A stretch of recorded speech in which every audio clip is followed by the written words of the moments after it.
everybody, it's Rob from Mansewing, and I've got a really fun quick tip for you today. That's right, my friend Betty showed me years ago how to keep my cords under control. That's right, I've got electronics and stuff everywhere, and so I wanted something that would kind of be a cord keeper for myself. Now, you're going to have a pretty hefty supply list for these, and some of these might take you a little bit of time to come up with, because the first and most important supply is our cardboard core. Now, this comes from the roll of toilet paper that you have, and hopefully we'll be using up soon, and we can get you to start setting these aside. So you want at least one of those per keeper. You could also use paper towels if you have a lot of cords.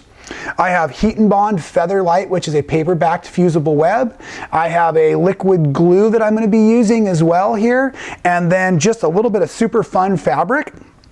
So with that, let me go ahead and show you how to cut this down to size. So I'm just going to open this up, and I'm going to measure this. And on my samples, I went with an inch larger. I think that maybe 2 inches would be even better. And I'm going to cut this real accurately. There you go. Just like that. It doesn't need to be any more complicated. And then if you want to see how big to make it, I'm going to roll it like this. And I'm going to overlap by a couple of inches. And then I'll just go ahead and remove that extra as well. So I've got that for another monster quilt down the road, right? Now, for the fusible web, to keep from getting fusible web all over your ironing board, I make it so the fusible web is just a little bit smaller than the fabric, and we have plenty of room on this one because it's going to roll into the underside of our cardboard roll and get glued on the inside, so we don't need fusible web.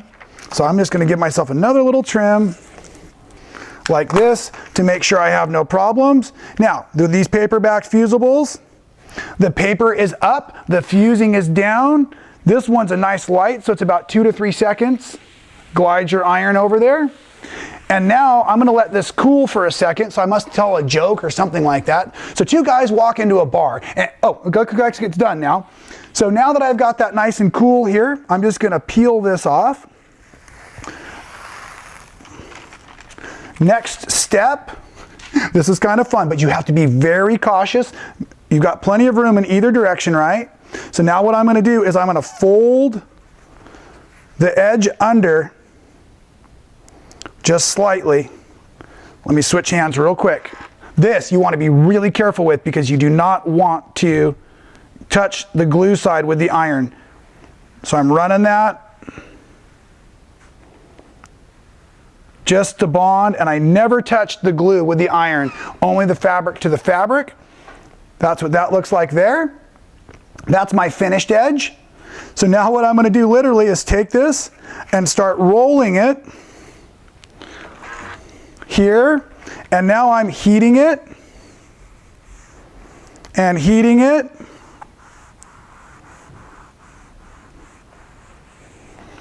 Okay. Just like that. When we get to the other end, we're going to want to use our liquid glue.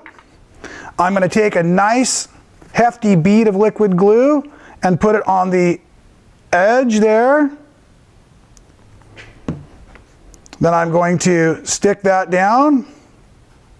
Okay, now I forgot to mention this in the supply list, but I had a couple of these little quick kind of clampy things that we're using here because this glue takes a little while to dry. Oh boy, I certainly gave myself some extra fabric this time. So what I want to do now is I want to come in here to the inner edge, and I'm going to do it and then show you what I've done if possible. Deep down in there, I've got some nice glue all around, and that's sitting on the cardboard portion of it, right?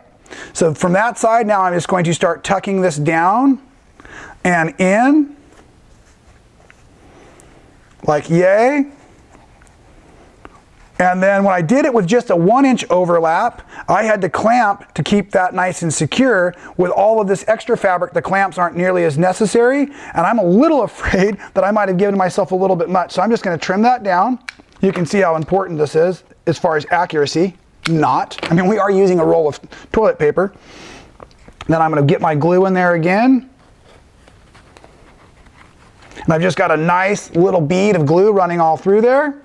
I'm going to tuck it in and tuck it in, pull it tight, just like this. and I'm gonna let that dry overnight. Now, it's as simple as that. You can make all kinds of wonderful ones. I've been playing with all different styles, and I don't even know if I dare ask, but in the comments section below, I want to know your favorite craft you do with toilet paper rolls. And while you're thinking of that answer, we'll see you next time at Mansewing.